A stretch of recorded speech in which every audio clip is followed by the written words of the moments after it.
In exercise 22.7, we're going to start talking about variances. And so what we're going to be doing is we'll be looking at our standard cost, which is, it could be the budget, but a lot of times it's going to be like an industry standard or a goal or what we know our machine or our facility can do. And so a standard and budget can kind of be used interchangeably, but they're not exactly the same thing. And so let's see, in this one we're just going to calculate our standard product cost, so kind of our goal of what we think it should be, and a direct materials variance. And so here we have Heinz Company uses standards to control its material cost. And let's see, so we have a batch of ketchup is 3,128 pounds, and they have their standards down here below. So the standard quantity to make this many pounds, this is the standard quantities of each, and the standard prices of each.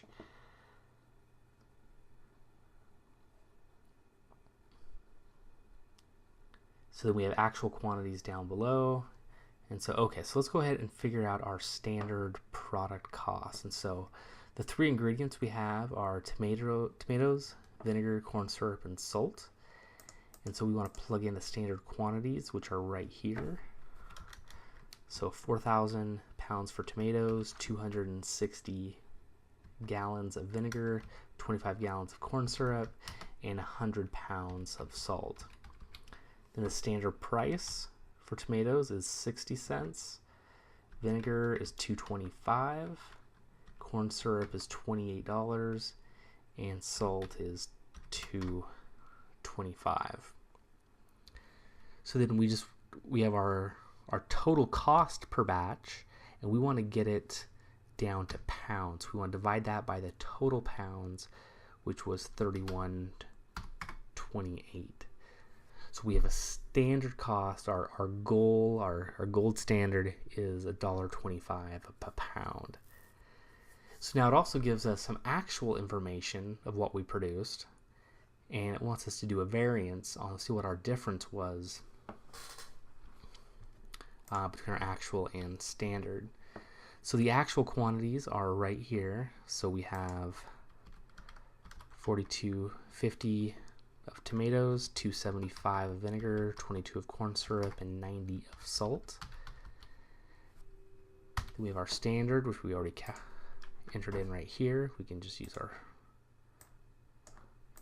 formulas. Now we want to calculate the difference between the two, so actual minus standard. And so you always, whenever you do your variance, you always want to do the actual first minus your standard. Alright, so now we have our variance. We multiply that times our price, which we calculated up here.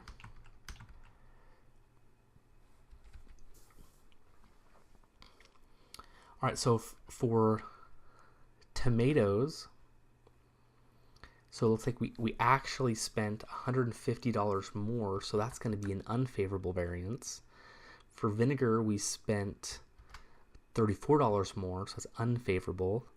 Corn syrup, we did $84 less, so that's a favorable variance. It's a good thing because we actually spent less than we thought we would. And then for salt, it's also a favorable variance of $23. So we have a total variance of $77.25, which is a mix of favorable and unfavorable variances. So we didn't do so good on the tomatoes and vinegar, but we did good on the corn syrup and salt.